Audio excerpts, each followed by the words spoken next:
You may have heard some or all of what I'm going to talk about today, but basically this session's a little bit about my time working in digital and in IT before that, some experiences I've had with different implementations of Agile, some crap implementations of Agile, and what my agency now does as an Agile agency as a reaction to that. So what we've learned along the way, I'm going to share some of those lessons. I'm not saying that's necessarily how you do it, but hopefully there'll be some insights in there which you'll find useful, and some sort of blockers and things which have stopped a lot of agencies particularly, but other businesses using Agile in a way that actually gives you the benefits. Siteset, which is my agency, which I'm not here to plug, that's just a statement of fact. We found that using Agile and the way we use it adds value to the company and to the clients, and that's really the most important thing. And the way that works is because it reduces stress in the workplace. It allows my employees to really buy into what we're doing, and in turn allows our clients to buy into what we're doing and get the value. So in terms of start.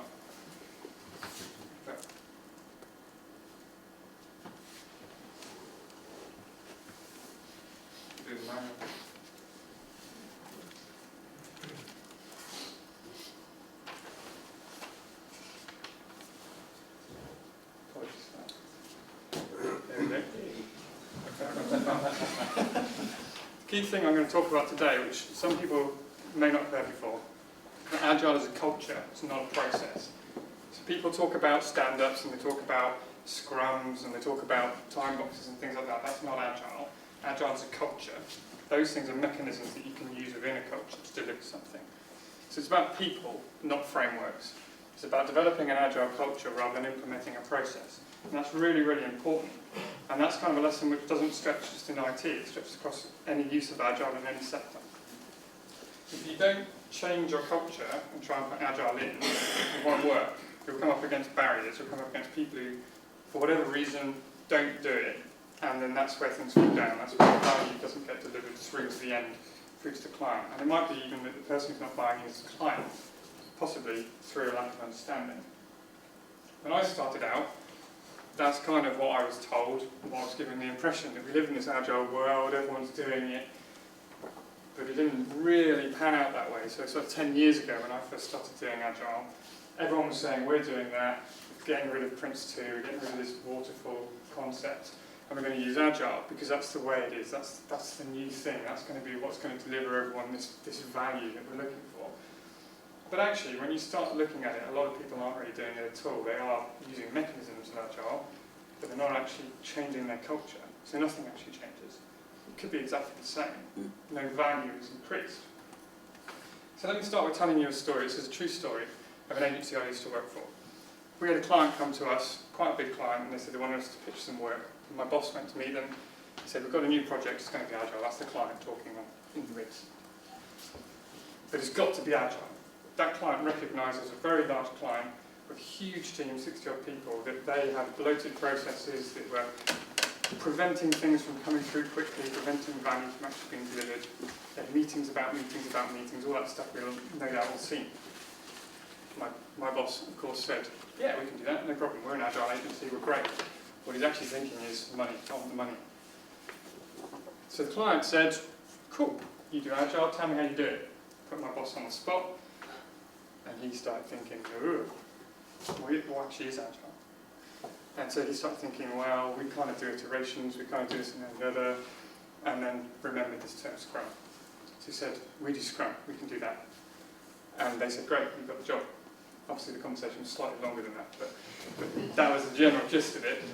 So what happened? Well, the agency I worked for put a team in there, the client didn't buy in, the agency didn't actually understand the culture, so they did stand-ups, they did 2-week sprints, all this stuff out of the book, and the project was a failure. Now, when I say failure, the product was delivered, but the client didn't get any benefit from that process, or that culture change. So at the end of it, they walked away saying Agile doesn't make any difference to our business, we'll continue doing our waterfall approach, we'll continue spending loads more money than we actually need to. Agile doesn't work. Now, nothing was gained from that process, except in my boss's mind, hey, we've got 200 grand in the bank, good job, we'll move on to the next one. He could have probably done that, got the same amount of money, delivered it a lot better, and got a further project from that client. That client never worked for that agency again, or with that agency again, because they just decided there's no point, we don't gain anything, we'll just do it all ourselves. And that's kind of the key, it's about engagement. Why don't agencies, and specifically today I'm focusing on agencies, but this is quite a broad lesson, why don't they use Agile? And these are all the things I've been told by other agencies I've worked with over the years. Things like, well, it just doesn't work for agencies. We move too quickly. We're too reactive to work in 2-week, 4-week, whatever slots. This one makes me laugh. It's for big organisations with big teams and long time scales. Sort of a little bit like this continuous development idea. Well, that's complete crap. In fact, if you're working in a 2-week time block and you've got a 2-week project, it's a no-brainer. We're iterative already. Surely that's enough. Well, it depends what you mean by iterative. If you mean you keep revisiting it because it doesn't work properly, well, yeah, okay, but that's not Agile. So those are some of the reasons I've been given why agencies don't change their culture. And I've never seen any of them actually be preventative of actually changing to Agile. So in our agency, when we first interview people to come and work for us, or we ask other agencies we're going to work with, we ask the question, do you use Agile? And they're almost always the polar opposite results we get. So we get people saying, yeah, we do it in my current place of work, it's great, good, cool. Or we get, I hate Agile, it doesn't work, it never works, it's just horrible. And I always then ask them to explain themselves. And the first one says, oh, we do daily stand-ups, we take our tickets, we go to the board and we say, yes, today I'm going to do this, and then we walk away, go and do it. Don't speak to anyone for the rest of the day, just sit there and do their work, and then tomorrow come back and take another ticket or say, I've done this. On the other side, we don't do it because it's a blame game. One guy I had in an interview last month said, Agile doesn't work because every day I used to stand there and Bob would say, you haven't done this ticket yet, which meant I couldn't do mine. Well, neither one of those is Agile. Neither one is Agile, and neither one of them are getting any value from changing to that process, because they haven't bought into the culture. They think it's this sort of mechanical, robotic approach. And what's the point? At the end of the day? Agile is empirical. We kind of all know that, I guess. It's about continual improvement. If you're not engaging as a team, you're not engaging with the culture, then you're not going to improve, you're just going to repeat again and again. It comes back to that point I made, we're iterative. Well, all you mean is you're repeating yourself, you're not improving yourself. And this is what I really believe in, this is what we do at my agency, and this is what I think every agency that does Agile properly does, is that they empower their employees to buy into that culture and to deliver. It's not about telling them a way to do it, it's about giving them a choice within the framework and within the culture that we are promoting. Collaboration, shared drive to succeed, and that includes the client and the customer. In fact, that's almost the most important thing.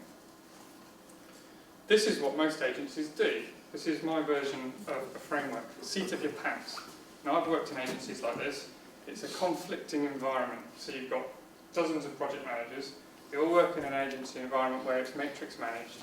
So they go to a resource and they say, oh, I need one of these, one of these, and one of these.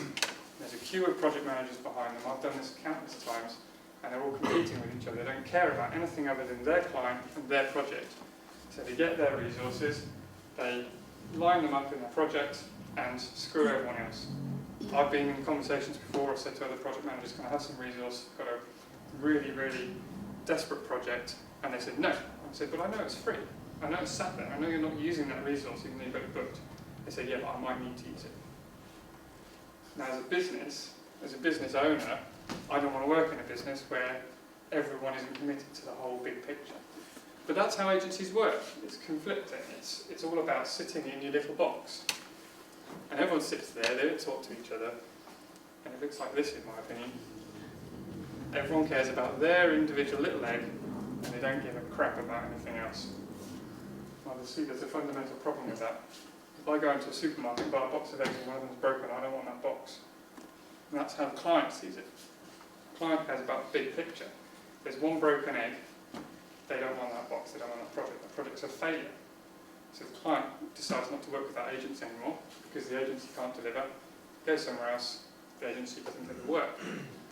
What you want is a situation where every person is engaged in that bigger picture. They care about delivering a whole box full of those perfect eggs.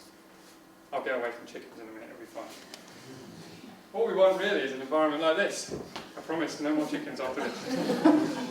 But it's much more serene. It's everyone engaged. It's much more relaxed. No one wants to work in an environment which is fundamentally stressful. It's full of conflict. I certainly didn't. I hated it for the 2.5 years I worked at that agency, and I left and ran by myself, and that's why my mind was different. Okay, so we need to change. We need to move away from those stressful environments, those matrix managed environments, and we need to start delivering value to everyone, the business, the client, the staff. That requires a few things, and this is why it starts to get quite scary for agencies, because agencies are fast moving. They don't really want to spend time investing in themselves. It's why their websites are worse than all their clients. You're always one step behind. But you've got to do a number of things. You've got to change the way you work. You've got to move away from that boxed chicken approach. And you have to start making people think about the big picture. You have to change attitudes. That's what it's about. And you have to change the culture, the underlying culture, and everyone has to buy into that.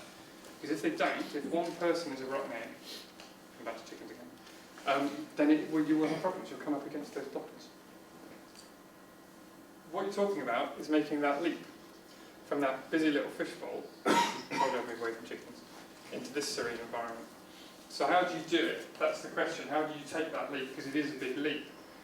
Well, the first thing to do is you recognise you need to make that change. You recognise you've got problems in your business, that you could improve them.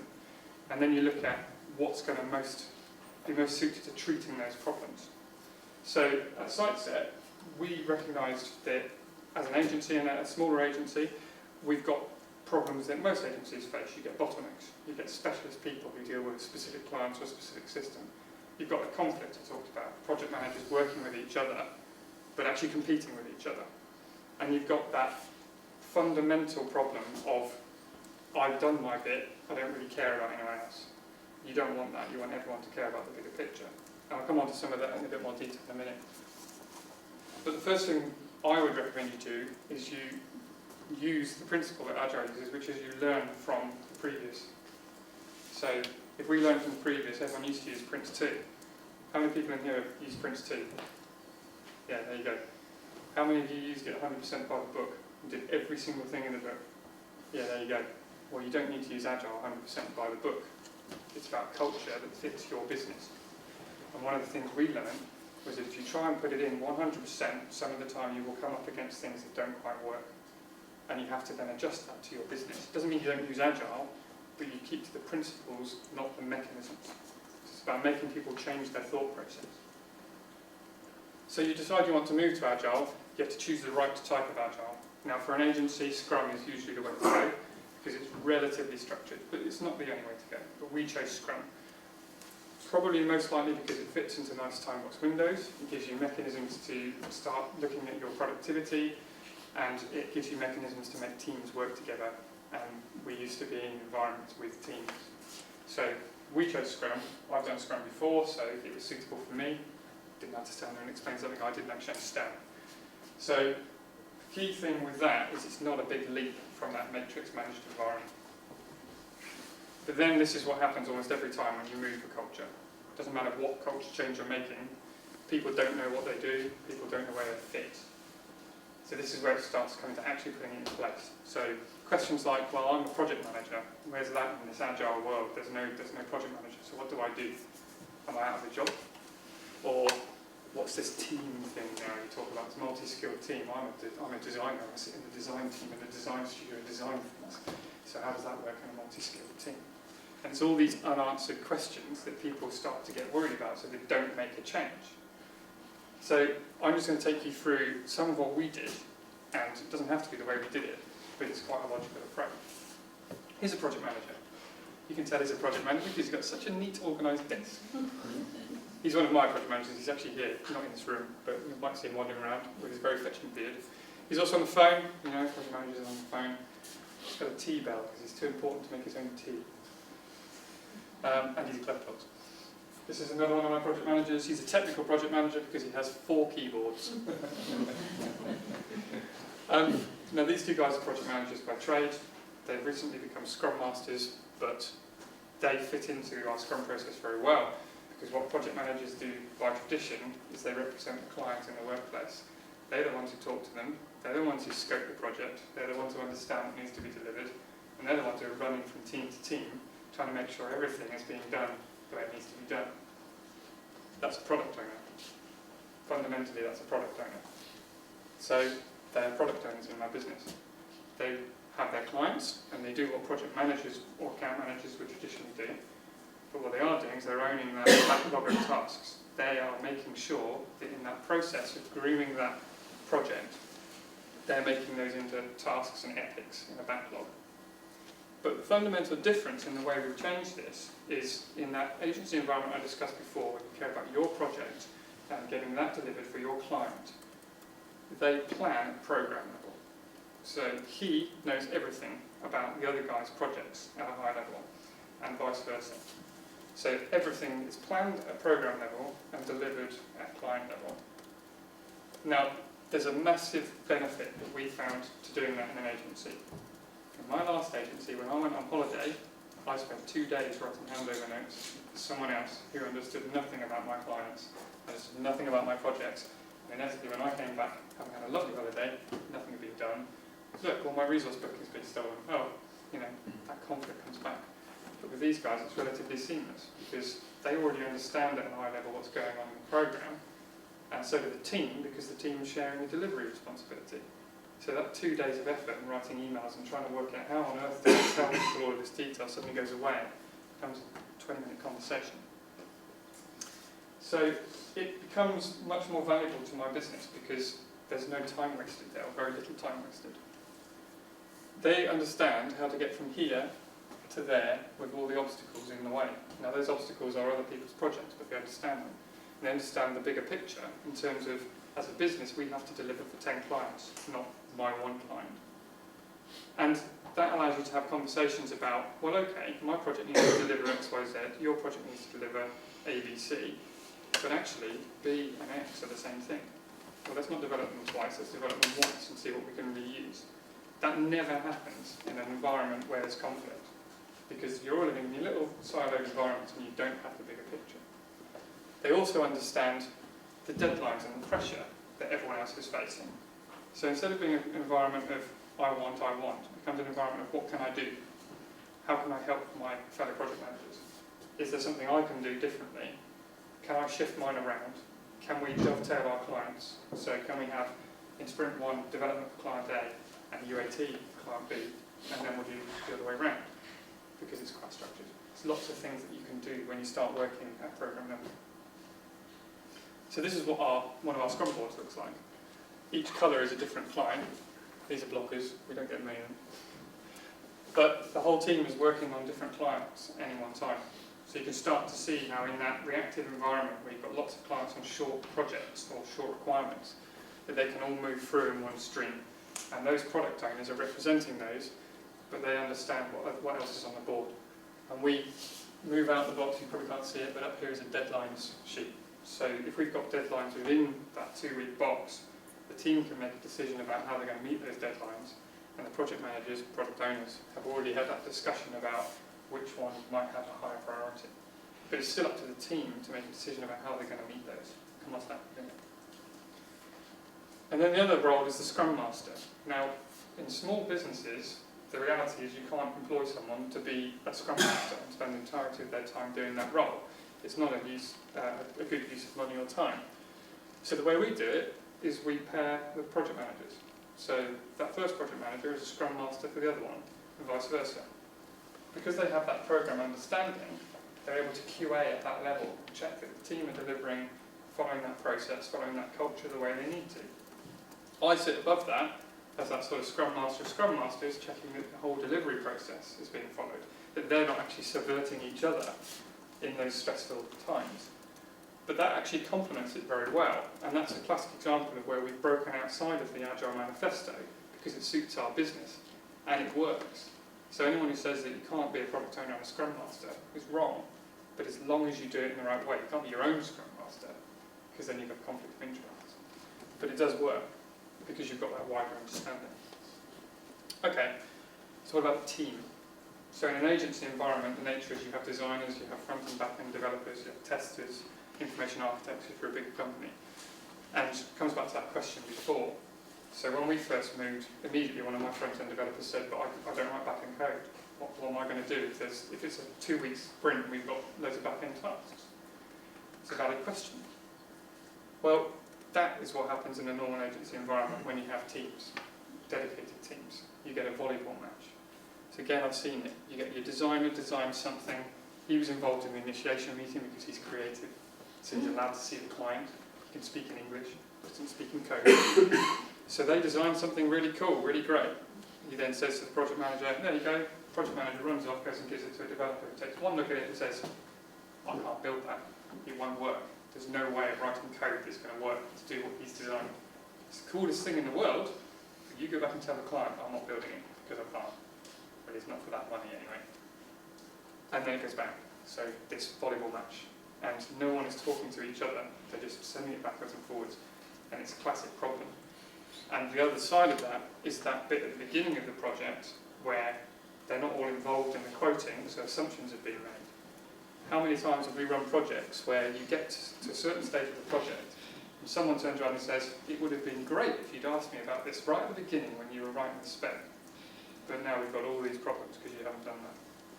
Well, in the team environment, with the multi-skilled team, the way we do it, they're all involved at the beginning. They're all doing that estimating on those tasks.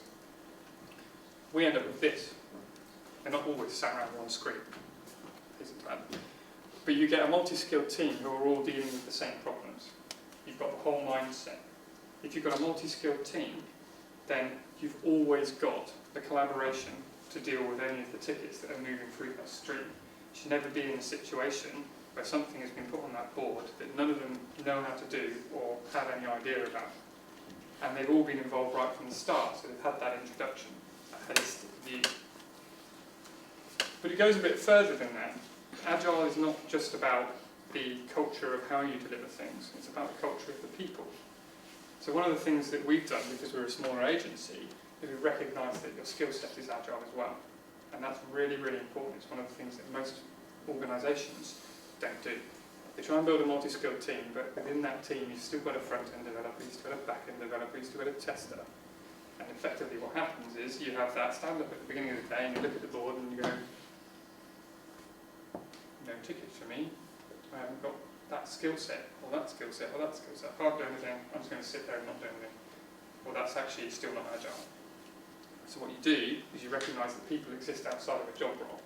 They have multiple skill sets, or they can obtain multiple skill sets. Let me tell you another story.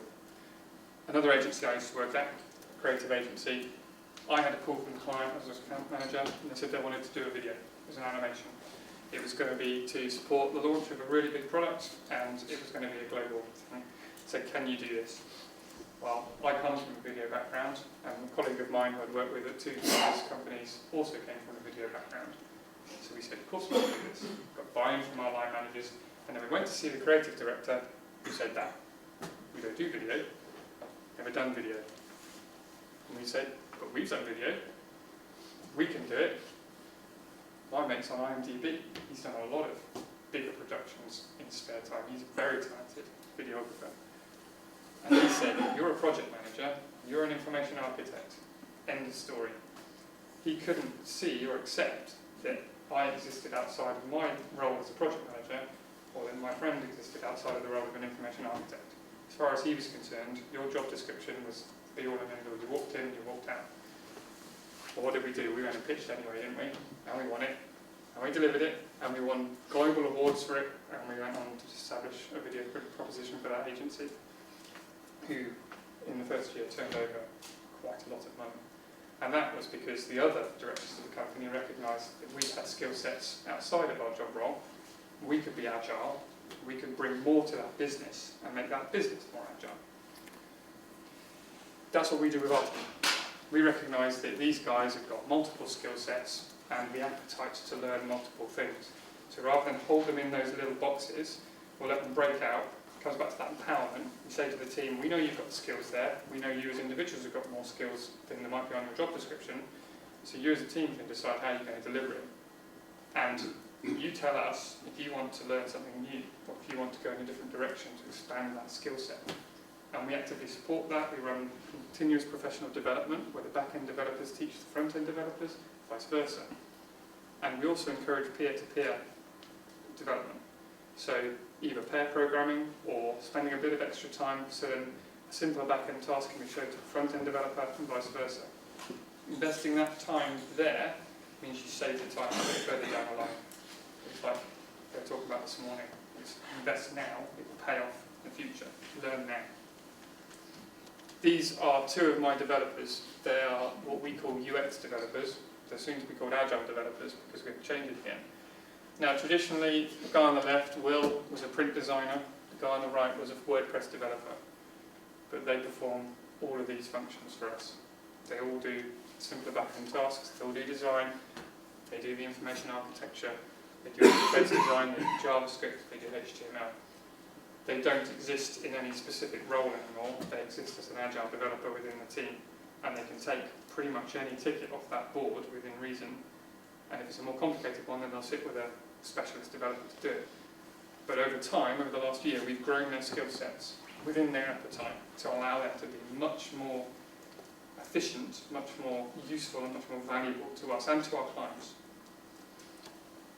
That's what we kind of look like in a traditional sense. There's very little overlap. But what we are aiming for is that. There'll always be specialism. You have to recognise there are specialisms. And there'll always be tickets suited to an individual. But at the end of the day, what you don't want is that siloed effect, where one person can only do those 3 tickets. It's just not that economically useful. The other place it pays off is this.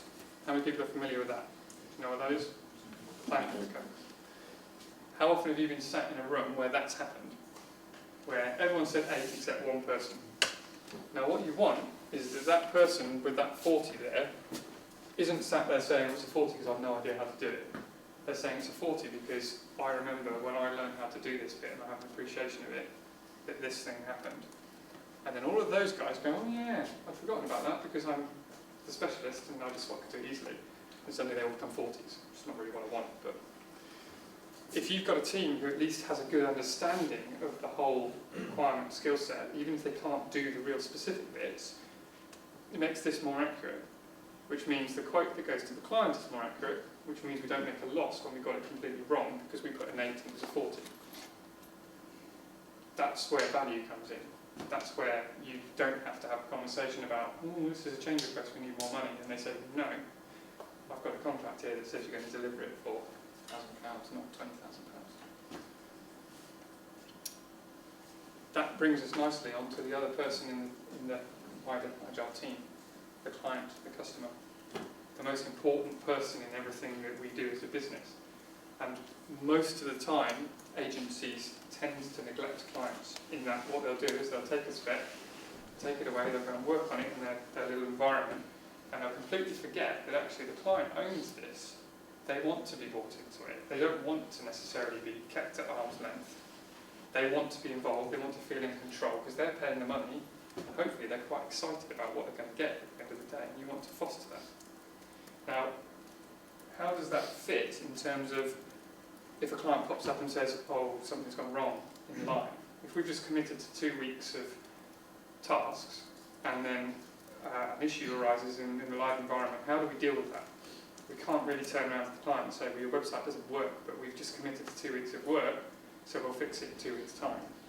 And this comes back to that, this doesn't work for agencies. Well, this gives you a mechanism to do it. You have a capacity calculation within the use of Scrum and within most Agile, where you can work out what your team's delivery throughput is. Well then, just pull that back a bit and you have leeway. So you know that if an issue arises, you can deal with it and you've got that capacity built into the team. That's one of the ways we do it. Now obviously what you don't want to do is assume you're going to have a massive issue, so only have 50% of the team on holiday half the time. But the other way we do it, and again we split out from the Agile Manifesto, is we have a right to substitution. So if an issue comes through, the team will triage that issue, they'll very quickly establish whether they can get it in within the allowance that we've got, or they'll say, this is a big issue, it's going to be about a day, or it's going to be a 16 points or whatever. And then the product owners comes back to their holistic understanding of which clients are most important at that program level, can look at the board and say, all right, I'll take that off and I'll put this in its place.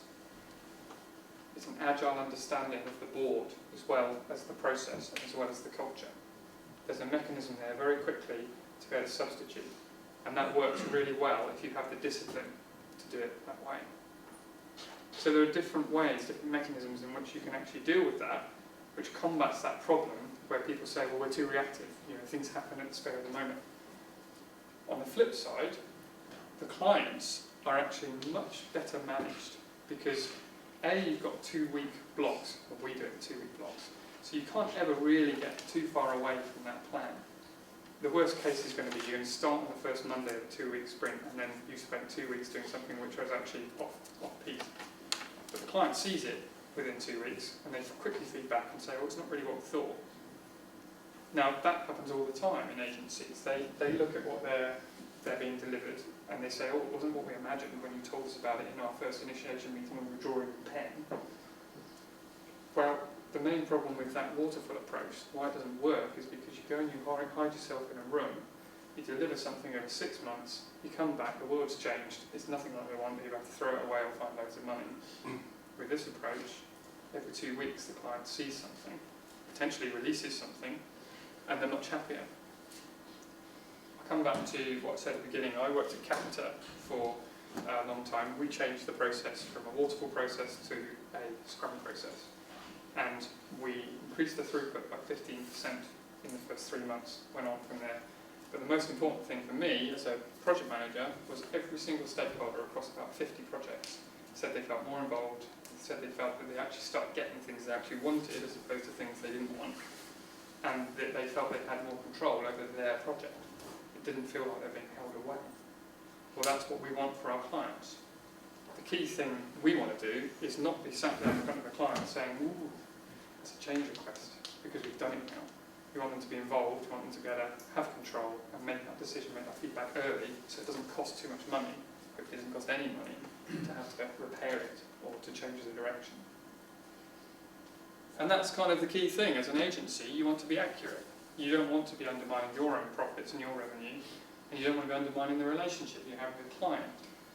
You also want to be able to plan more efficiently, so that team understanding. So if you have to get a quick answer, they've got the multiple skill sets. You can go to one person and you can say roughly how much work is this going to be, and they should all be able to answer within reason.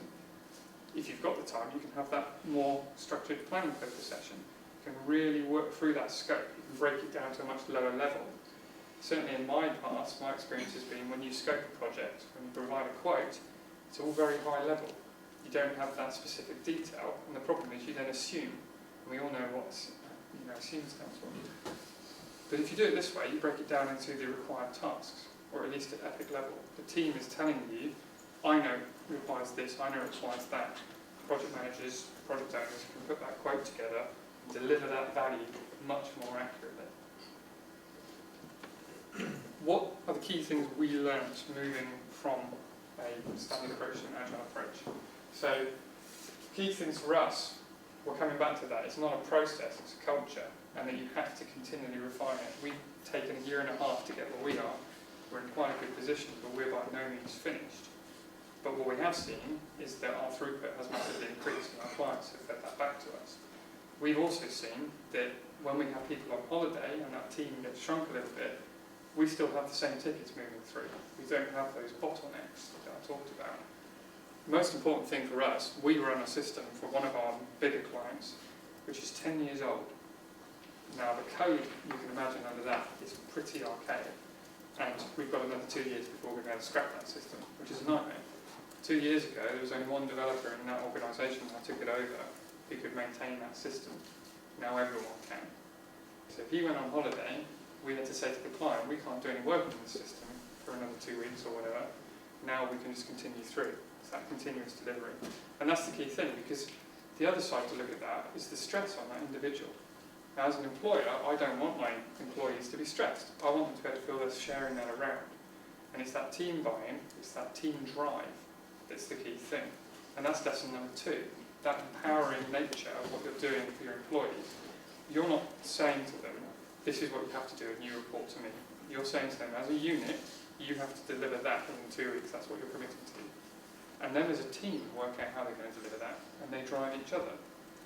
Now, if you've got that situation where one person's not pulling their weight, if the whole team are responsible for that delivery and the whole team are going to end up staying late on the last Friday, you watch how quickly the other guys on the team turn around and say, you're going to do that ticket and you're going to get it done. Or more hopefully, they're going to say, can I help you do that ticket? And that's the conversations I've started hearing as we've really got into that cultural change.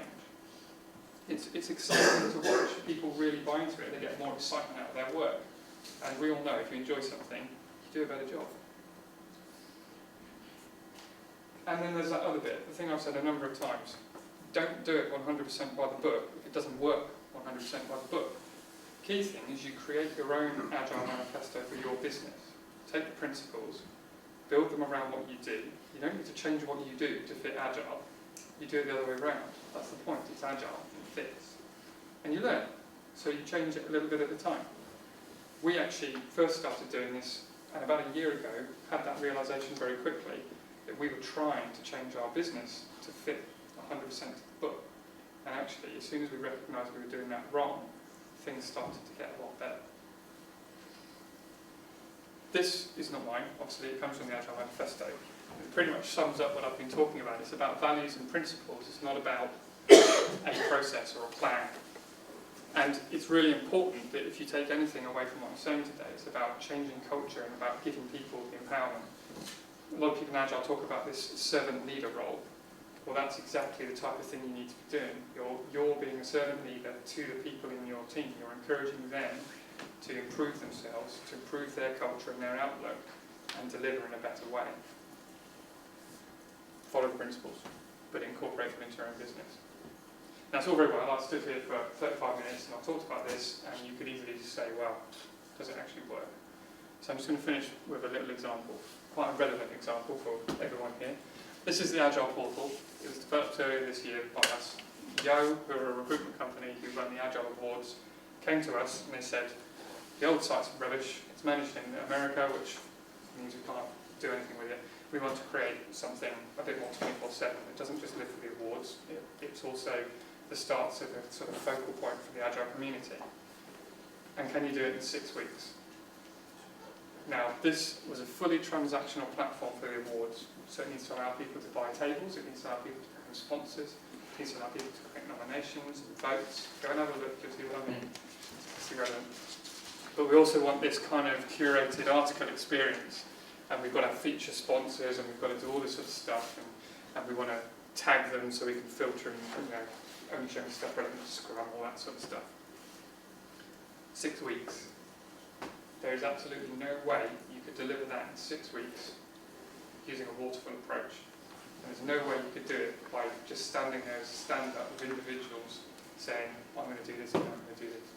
So this was the biggest test of our change in our culture. We did it in 6 weeks with a caveat that we said to them, we're going to deliver it minimum viable product, so we're going to have the ability to nominate, the ability to buy sponsorship, because that's the key thing, and we're going to have the ability to feature articles. 2 weeks after that, we're going to deliver the hire process, we're going to deliver after that the ability to buy table tickets and generate tickets. And we hit it. And this is the quote from James, who's the UK Business Director. The Agile approach enabled us to meet the very tight initial timescales of the project. Constant iterations were required. And that's a key thing, because they didn't really know about anything about websites. That's why they came to an agency. They didn't know how it was required to be done. So we took them through this iterative process where every week they were seeing the progress and they were able to ask us to tweak things. And we started with black on white. We started with, this is a functional flow, black on white, ignore how it looks, is that what you need? Then we added in the front end, then we added in the tagging, and we added in X, Y, Z. And all the team were working on it. This was dedicated for the entire team for the 6-week period, a little bit elsewhere. So the first thing they said was that process allowed us to get what we wanted without us assuming we got it right when we sat in a meeting and told what we wanted. And they're absolutely convinced that the only way that would have worked is doing that approach, because otherwise we'd have come back after 6 weeks, we'd have shown them something and it wouldn't have been what they wanted because they changed their minds so many times. But we were able to do it quickly without charging them loads of extra money because they had that input right early on as soon as they saw it. And obviously the other thing which fitted for them as it was developed in an Agile way, and it's an Agile portal for the Agile Awards. Quite important for them. The other thing which we were really pleased about is within the first 2 months of that site going live, they'd already achieved more interaction with that platform than they had in the entire year on the previous platform. So it met every one of their key performance indicators and outperformed them. And the reason it did that was because we delivered it in an Agile manner, and we've then gone on and tweaked things as we've watched how people have been interacting and feeding back on it as well. And they're now going to put a forum in it in the next year to start encouraging Agile discussions between people to complement the article side of it. That's more of a pitch to go down with the site, to be honest. So that's my whistle-stop tour of changing your culture. There's obviously a huge amount more to be said. So feel free to ask questions. We've got about 5 minutes or so. But thank you for listening.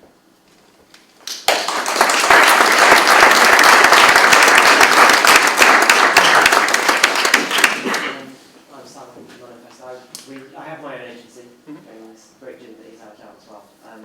One of the key challenges I think for us is we use SCRUM, and the idea that teams should all be full-time. Yeah.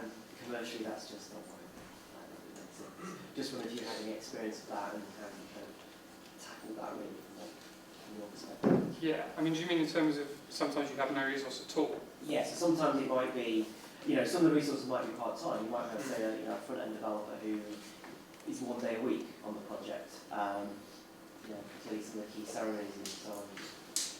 Whether you come across them. Well, one of my lead developers actually only works part-time because he cares for his child. Some of that comes to that capacity. So when you're doing planning, understanding what your possible delivery is, and then planning around that. And some of it will come down to the multiple skills. So making sure people who are available can deliver as much as you can, I think. That's one of the more difficult ones. Yes. That's a hard question. Yeah, it really comes down to, just the client budget wouldn't, just don't allow you to have full-time back-end developer, full-time designer. You have to work within the budget you've got and think, well, we can probably have part-time in that role, a few days in that role, and then maybe full-time. I mean, I think the key thing is getting those people as skilled up as you can within their appetite for that, to try and handle as much as you can. Yeah. And the other thing, which I didn't cover it today, is about minimum viable product. So really focusing the team on exactly what is going to deliver that value and focus on getting that done first. So then if they do incur delays, that you know you've hit what's required. I like the concept you talk about changing everyone to Agile developers. I kind of like that idea. I just wondered, was there any resistance to that? Not now. Yeah. A year ago, that would never have worked, but it's something we talked about in the last couple of weeks, because the feedback from my team now is that they really value the support that they have as a team, because they're not put on the block as individuals, and they really feel that if they're struggling, they can go and say to someone else, look, you have a look at this. I mean, that photo with the 5 of them sat around one screen, that was a genuine moment where they were really struggling. So I said to them, look, all of you sit there for 10 minutes and see what you can come up with. And after half an hour, they'd solved the problem. But for 2 days, they'd individually been looking at it and they hadn't got to it. And that was where I, as a Scrum Master, stepped in and said, look, this is not Agile. You know what you're not doing properly. Share the thought process, and talking to each other, they start to bounce off each other and solve the problem very quickly.